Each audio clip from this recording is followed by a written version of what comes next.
Pasangan selebriti Lesti Kejora dan Rizky Bilar kini tengah menanti kelahiran anak pertamanya. Rizky Bilar mengungkapkan keinginannya untuk menyewa satu lantai rumah sakit. Saat ini, Rizky Bilar mengaku sedang mencari informasi terkait hal tersebut. "Pengennya sih gitu, udah tanya-tanya apakah bisa booking satu lantai," ucap Bilar pada Rabu, tanggal 8 Desember tahun 2021. Ia berharap semoga pihak rumah sakit bisa setuju dengan keinginannya itu. "Mudah-mudahan bisa satu lantai," ujar Bilar.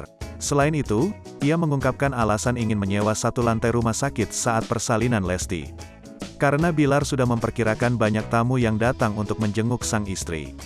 Tak hanya itu, Bilar turut mengungkapkan alasan lain, yakni Bilar ingin suasana persalinan sang istri menjadi lebih private. "Kita memikirkan mungkin akan ada banyak tamu-tamu nantinya, jadi supaya lebih private," ucap Bilar.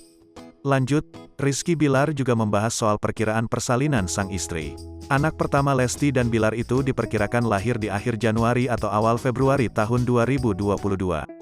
"Akhir Januari atau awal Februari," ucap Bilar.